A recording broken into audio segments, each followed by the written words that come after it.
안녕하세요. 저는 고개 돌리면 한 명씩 있을 법한 지극히 평범한 아저씨들 중 한 사람입니다. 제가 올해 요즘 애들이 흔히 말하는 반백살이라는 나이에 접어들게 되었는데요. 50년 동안 살면서 정말 많은 일이 있었던 것 같아요.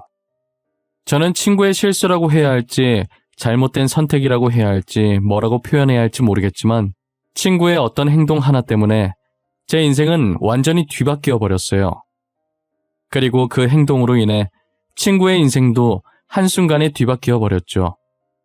저는 그 친구 덕분에 잘 살고 있는 것 같아 아직도 감사한 마음으로 가지고 있어요. 정말 복권 1등에 당첨된 것보다 더 큰 행운을 제게 안겨주었거든요. 그 친구가 아니었다면 제가 지금 어떻게 살고 있을지 상상이 안 가요. 제 친구가 도대체 어떤 선택을 했고 그로 인해 제 인생과 친구 인생이 어떻게 바뀌게 됐는지 지금부터 여러분들께 들려드리려고 합니다. 저는 살아오면서 늘 제 삶이 불행하다고만 생각했었어요. 부모를 선택해서 태어날 수 있는 것도 아니었고 연애도 제가 원해서 했던 게 아니었거든요. 제가 5살 때쯤 부모한테 버림받고 줄곧 할머니 품에서 자랐었어요. 부모님께서는 돈이 없어서 어쩔 수 없이 저를 할머니께 맡기고 돈 벌러 타지로 떠났다고 했지만 아직까지 연락도 없고 돌아오지 않는 걸 보면 버린 거나 마찬가지인 거죠. 보통 가난하면 친구들한테 놀림받고 왕따 당하기 일쑤였지만 다른 애들과 저는 달랐어요. 제가 제 외모에 대해 직접 언급하긴 민망하고 쑥스럽지만 나름 잘생긴 편이었거든요.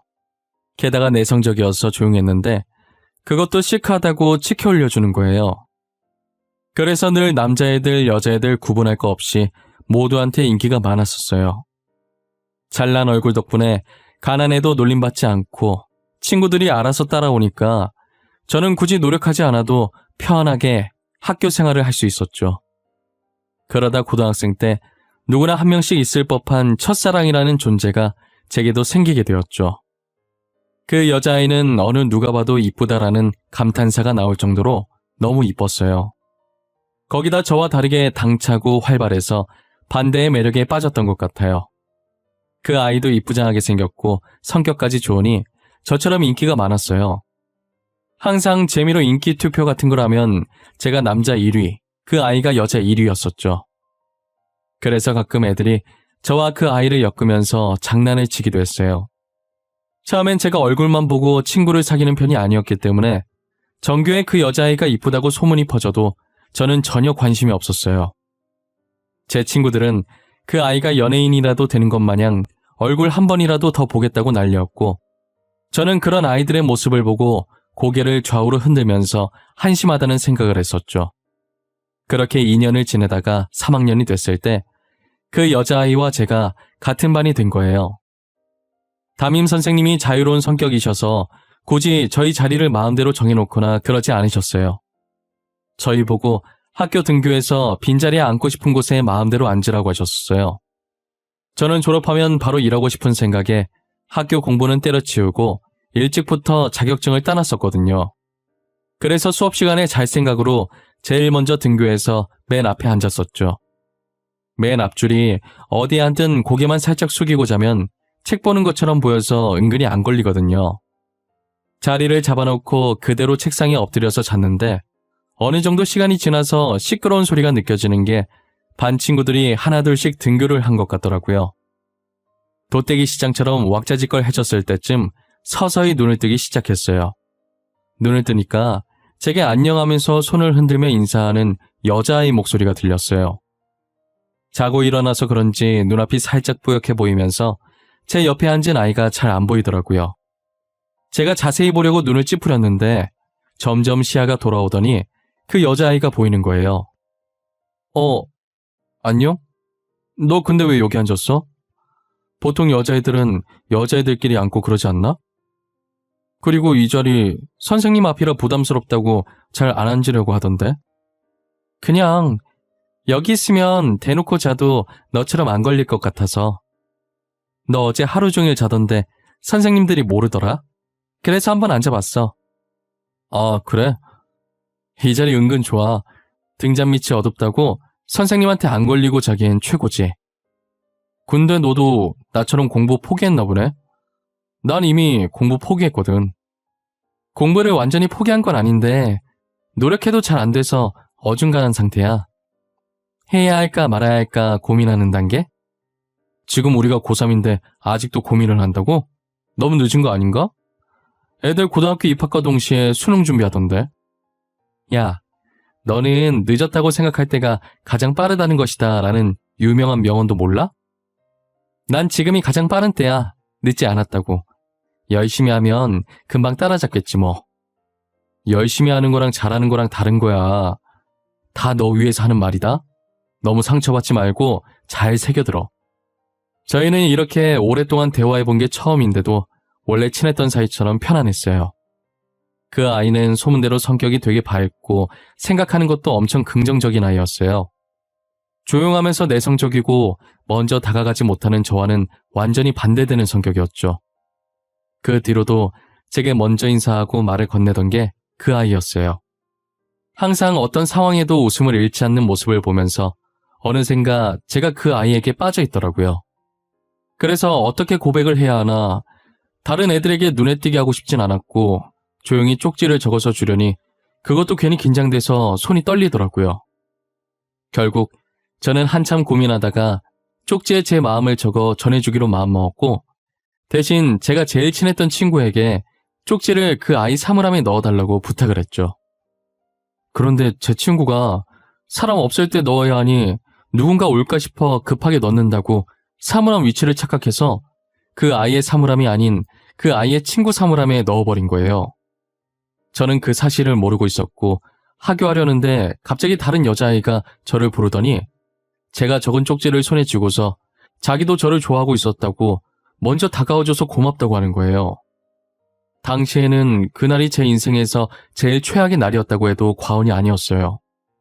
거기서 미안하다고 실수로 잘못 넣었다고 말하면 당사자가 상처받아야 할 것 같아서 거절도 못하고 게다가 저는 주목받는 걸 세상에서 제일 싫어하거든요.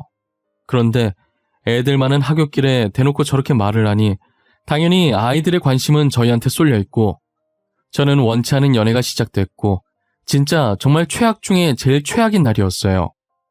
제 첫사랑은 그렇게 허망하게 고백조차 못해보고 끝이 났어요.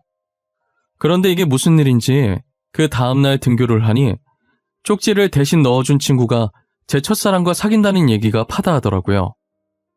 그 말이 사실이었던 건지 늘 제 옆에 앉던 첫사랑이 여자친구와 같이 등교해서 친구 옆엔 자기가 앉고 제 옆엔 여자친구를 앉혔죠.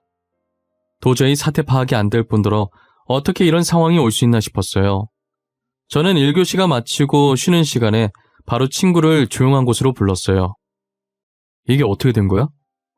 너 소문대로 진짜 지훈이랑 사귀는 거야?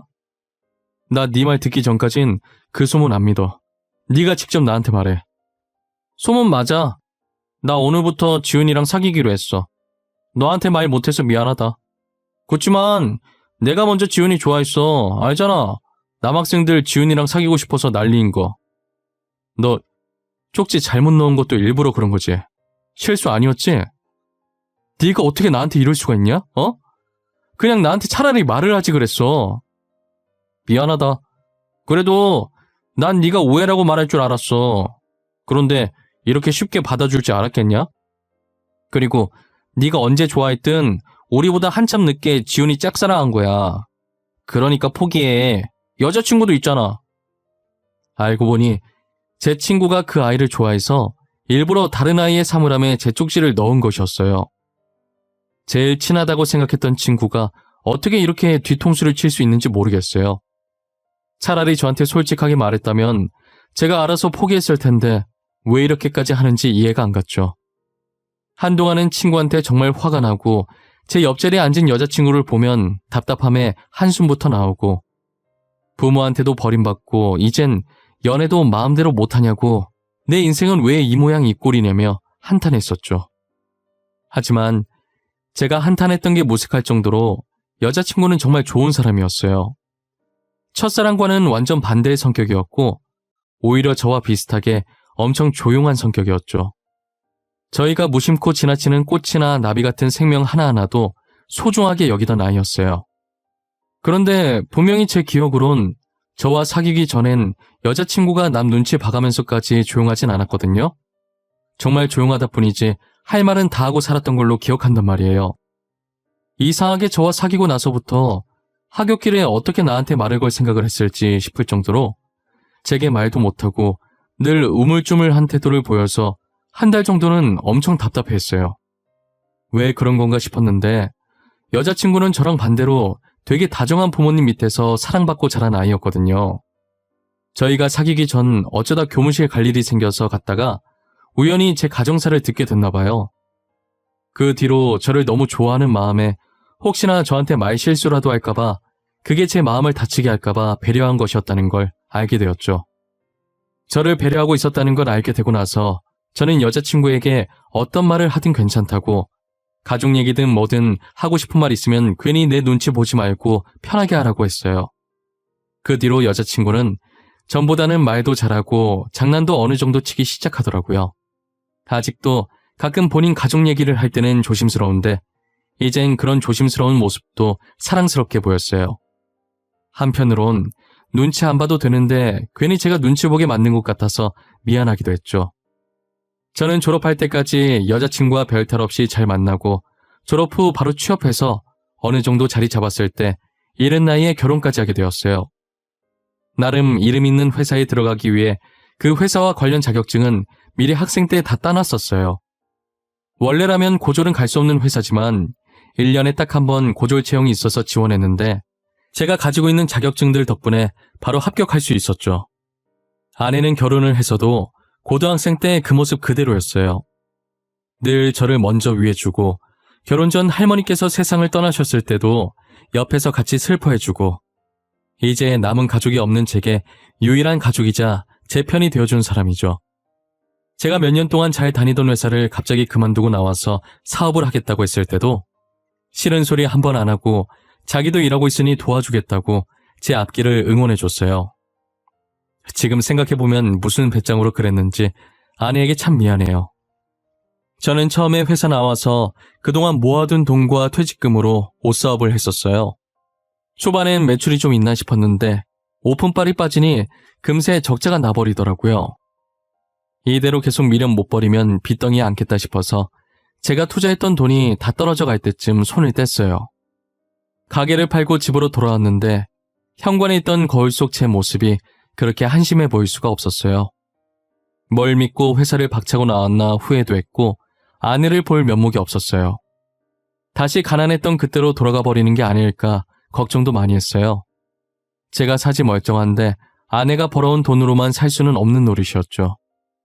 뭐라도 해보려고 발버둥 치는데 아내가 대뜸 사업을 한 번만 더 해보자고 하는 거예요.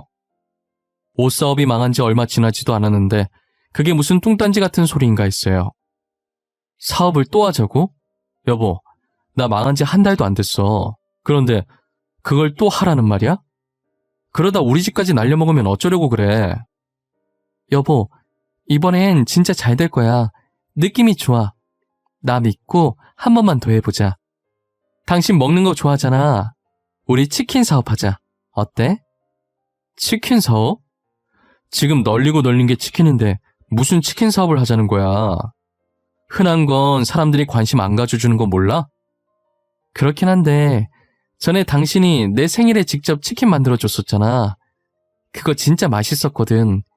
그걸 메인으로 잡고 시작해보는 것도 나쁘지 않을 것 같은데. 제가 결혼하고 얼마 안 됐을 때 아내 생일에 치킨을 만들어준 적이 한 번 있었어요. 어렸을 때 제가 치킨 먹고 싶어 할 때마다 비싸다고 할머니께서 직접 만들어주셨었거든요. 언젠간 할머니께서 제 곁을 떠나고 안 계시면 만들어 먹으려고 레시피를 받아둔 게 있었어요. 그걸 보면서 아내한테 해줬는데 시중에 파는 것보다 맛있다면서 너무 잘 먹는 거예요. 저는 제가 해준 거라 맛없어도 맛있게 먹어준 줄 알았는데 그걸로 사업까지 하자고 할 줄은 몰랐어요.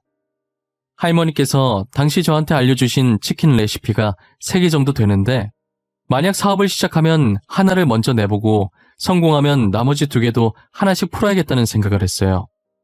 아내는 자신이 먼저 해보자고 한 거니까 자기가 사업비 주겠다고 그동안 아내가 악착같이 모은 돈이 들어있는 통장 2개를 제게 내미는 거예요.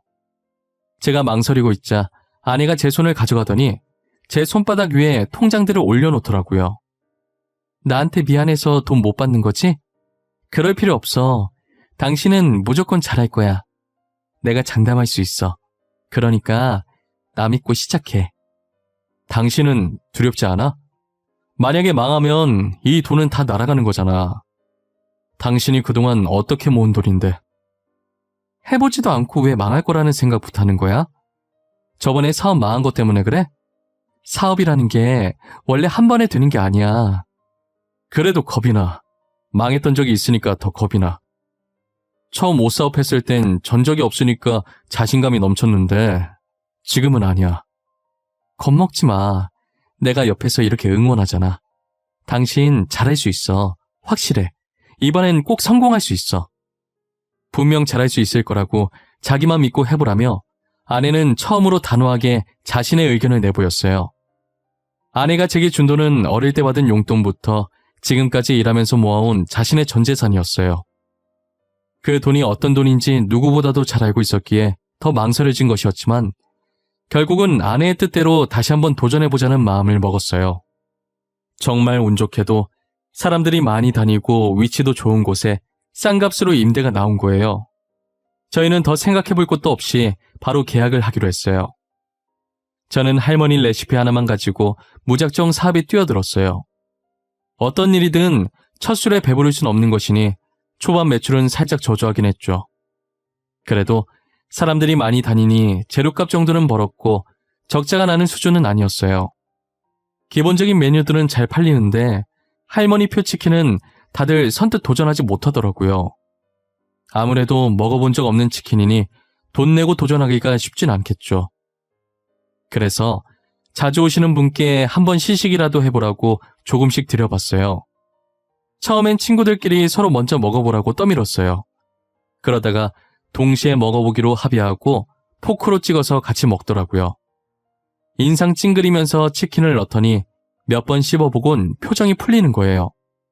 저는 그 순간이 예전 회사에 입사할 당시 합격 통지를 기다리는 것보다 더 떨렸어요. 혹여나 맛없다고 하면 어쩌나 속으로 얼마나 조마조마했는지 몰라요. 손님은 뭘로 만든 거냐고 처음 먹어보는 맛인데 맛있어서 깜짝 놀랐다고 하는 거예요. 그 소리에 다른 테이블에서 한참 메뉴 고르고 있던 손님이 호기심에 할머니표 치킨을 주문했죠. 그렇게 하나둘씩 할머니표 치킨을 먹어보곤 입소문이 타서 이젠 줄 서서 기다릴 정도로 장사가 잘 됐어요. 한 번은 경쟁업체에서 치킨 비법을 알아내려고 저희 가게에 알바로 들어온 적도 있었어요. 하지만 할머니표 치킨은 알바에게 레시피를 알려주지 않았었고 이미 레시피가 제 머리에 있어서 들고 다닐 일이 없었기 때문에 레시피가 적힌 종이도 찾지 못하고 몇 주간 허탕을 쳤었죠. 제가 우연히 화장실에 갔다가 알바가 다른 사람과 내통하는 걸 듣고 가게에서 쫓아냈어요. 그 뒤로 아무리 바빠도 알바를 쓰지 않았고 대신 처제 부부가 저를 도와주곤 했어요. 사업 성공한 지 얼마 지나지 않아 겹경사로 아내가 임신을 하게 되었어요. 제가 벌어오는 돈으로도 충분히 생활이 될 것 같아서 아내는 일을 그만두고 태교에 전념했죠. 그 뒤로도 저희 가게는 단골 손님도 많아지고 멀리서 찾아와서 먹는 손님들도 생겼어요. 가게는 좁은데 손님은 갈수록 늘어서 한참을 고민하다가 확장 이전을 하기로 했어요.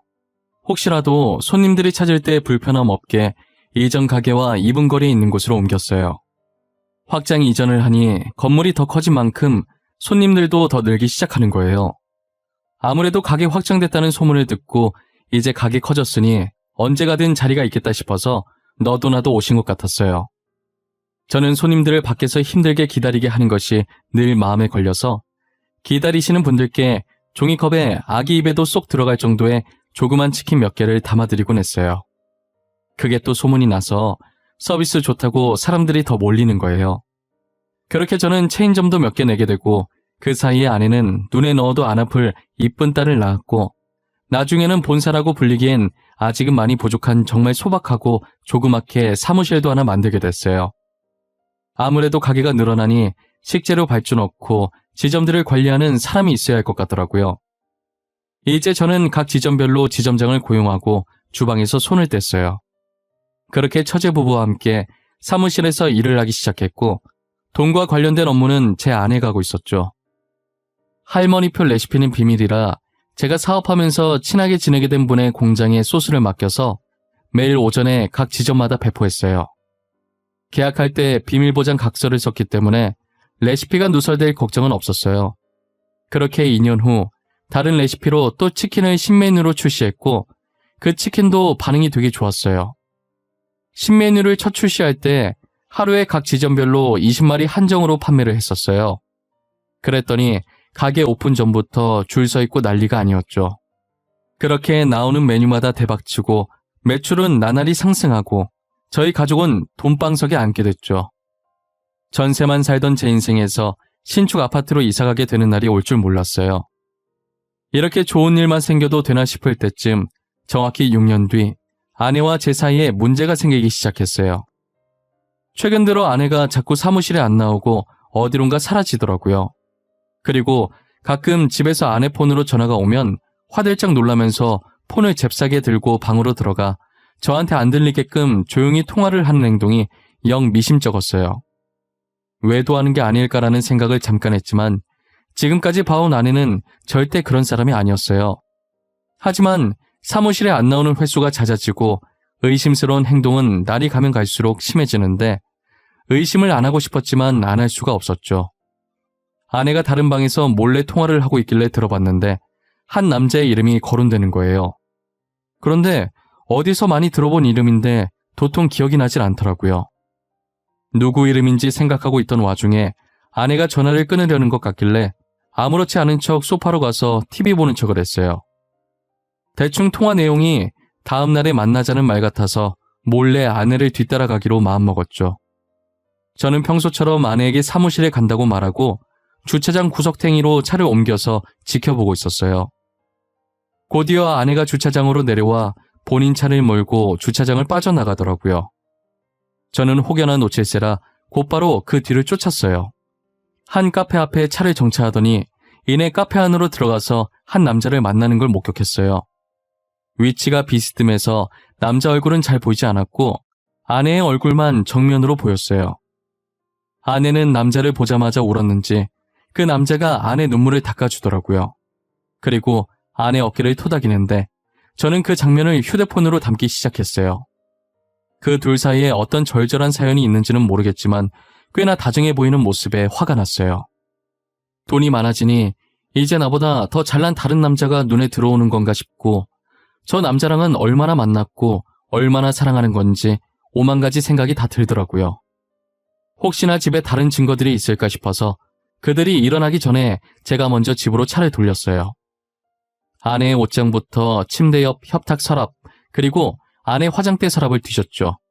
아내 화장대 서랍 마지막 칸을 여는데 이상한 서류 봉투가 있더라고요. 제가 그 봉투 안에 있던 종이를 꺼낸과 동시에 현관문 비밀번호를 입력하는 소리가 들리는 거예요. 아내가 들어오기 전에 빠르게 종이로 훑어보는데 유전자 검사 결과지더라고요. 설마 딸이 내 친딸이 아닌가 싶어서 검사 대상자의 이름을 봤는데 아내의 통화 속 그 남자 이름과 제 이름이 나란히 있었어요. 그리고 검사 결과에 그 두 사람의 친자 관계가 인정된다는 글이 적혀 있더라고요. 입을 벌리고 이게 다 무슨 소리인가 경악에 차 있을 때 아내가 와서 종이를 낚아채는 거예요. 저는 입 벌린 그대로 천천히 고개를 돌려 아내를 쳐다봤어요. 여보, 혹시 이거 봤어? 아내 내용 다 읽은 거야? 아니, 사실은 내가 오늘 당신한테 다 말하려고 했는데 이거 내 유전자 검사 결과지던데 뭐야? 당신 나 몰래 뭐 하고 다닌 거야? 혹시 이거 조작해서 나한테 숨겨진 애 있다는 핑계로 이혼해서 다른 남자랑 살려고 했던 거야? 그게 무슨 말이야. 다른 남자라니. 내가 다른 남자가 어디 있다고 그래. 나 당신 말곤 다른 사람 남자라고 생각해 본 적도 없어. 진짜야. 내가 오늘 똑똑히 봤어. 증거 사진까지 있다고. 내가 직접 보여줘야 바른 대로 말할래? 여기 봐. 당신 맞잖아. 당신 왜 이 사람 보고 울었는데? 누군데 이 사람이 당신 눈물 닦아주고 있는 건데? 그런 거 아니야. 그 사람 당신 아버지야. 당신 어릴 때 할머님한테 맡기고 도망가셨던 친아버지라고. 알고 보니 그동안 아내가 계속 사무실 비웠던 게 다른 남자 만나려고 그런 게 아니라 어렸을 때 저를 할머니께 맡기고 도망갔던 부모님을 찾고 있었던 거였어요. 제가 카페에서 본 아내 눈물 닦아주던 사람도 제 친아버지셨던 거고요. 그리고 그 유전자 결과지도 저와 제 친아버지의 유전자 검사였어요. 저는 그것도 모르고 아내가 외도했다고 의심한 게 너무 미안해서 눈물이 멈추질 않는 거예요. 아내는 괜찮다고 자신이 말 안 했으니 당연히 그런 오해할 수 있는 거라고 너무 미안해하지 말라고 저를 다독여주는 거예요. 제가 항상 처가댁에 가면 아내와 장인, 장모님의 사이좋은 모습에 티는 안 내도 내심 부러워했었거든요. 제 곁엔 아내밖에 없지만 아내는 제가 없어도 든든한 부모님이 옆에 계시니까요. 근데 그걸 아내가 눈치채고 있었는지 안쓰러운 마음에 제 부모님을 찾아주고 싶었다더라고요. 그리고 운명이라는 게 진짜 있는 건지 제가 아버지 이름을 처음 듣고 익숙하다고 했었잖아요. 왜 익숙한가 했더니 아버지께서 저희 회사랑 협업하고 있는 공장 대표셨어요. 저랑 직접 만나서 계약까지 했는데 세월이 많이 흘러서 서로 못 알아보고 있었던 거죠. 저는 5살 때 할머니한테 맡겨졌으니 당연히 기억을 못했고 아버지께서는 오랫동안 저를 못 봤으니 제 어릴 때 얼굴을 기억을 못하고 계셨던 거예요. 이름만 기억하고 계셨는데 저랑 계약하면서 자신의 아들 이름이랑 똑같다는 생각을 잠깐 하셨었대요. 그래서 제 이름을 보고 이제라도 아들을 찾아봐야겠다는 생각이 드셔서 유전자 등록을 해놨는데 최근에 아내가 제 유전자를 등록하면서 유전자가 일치하다는 연락을 받고 만나게 된 것이죠. 아버지께서는 더 빨리 찾았어야 했는데 너무 늦게 찾아서 미안하다며 눈물을 보이셨어요. 저는 이제라도 다시 만났으니 괜찮다고 하면서 아버지를 달래다가 같이 울어버렸네요. 아내도 제 뒤에서 저희 모습을 보고 조용히 눈물을 훔치고 있었어요. 셋이서 30년 동안 못했던 얘기들을 한참 하다가 아버지께서 전화를 받으시더니 다음에 어머니와 함께 오겠다고 하시면서 먼저 자리를 뜨셨어요. 저는 아내의 손을 꼭 잡고 연신 고맙다는 말만 반복했어요. 아내는 이제라도 가족을 만나서 다행이라고 앞으로 행복할 날만 남은 것 같다고 했죠. 그러다 문득 사물함에 쪽지를 잘못 넣어준 친구 생각이 나더라고요. 여보, 나는 요즘 당신이랑 결혼해서 참 다행이라는 생각을 해. 사실 당신 사물함에 넣었던 쪽지 말이야. 다른 애한테 넣으려던 거 친구가 당신 사물함에 넣은 거거든. 아, 거기에 또 숨은 비밀이 하나 있지. 아마 당신이 알면 놀랄걸? 그거 서기훈이랑 나랑 짜고 친 거야. 걔가 지훈이 좋아했고 내가 당신 좋아했거든. 뭐? 둘이서 짜고 친 거라고? 아니, 어떻게? 이게 뭔 말이야? 나한테 자세히 말해봐봐. 당신이 서기훈한테 먼저 쪽지 주고 사람 없을 때 넣겠다고 2시간 뒤에 넣었잖아. 그래서 내가 몰래 서기훈한테 그 쪽지 나한테 넣으라고 했어. 지훈이랑 잘 되게 해주겠다고 하면서. 알고 보니 고등학생 때 쪽지 사건의 전말이 친구와 아내가 짜고 친 고스톱이었어요. 친구는 제 첫사랑을, 아내는 저를 짝사랑하고 있었고 둘의 모종의 거래가 있었던 거죠. 그리고 그날 저녁에 바로 친구와 제 첫사랑이 이어질 수 있게 작업을 쳤던 거고요. 그런데 아내도 제가 자기랑 연애할 줄은 몰랐었대요. 쪽지 잘못 넣은 거라고 할 줄 알았는데 사귀게 되니 처음엔 꿈인 줄 알았다더라고요.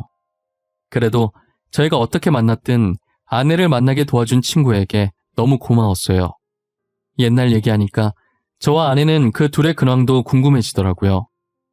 건너 근황을 알게 됐는데 둘은 저희보다 더 오래 연애했는데 연애하면서 헤어지고 다시 만나기를 반복하다가 어찌저찌 결혼까지 갔었나 봐요. 첫사랑이 이쁘고 성격이 좋아서 인기가 많다고 했었잖아요. 저는 인기가 많았어도 아내 한 명만 바라봤었는데 첫사랑은 저와 반대로 이 남자도 만났다 저 남자도 만났다 한마디로 얼굴값을 하고 다닌 거죠.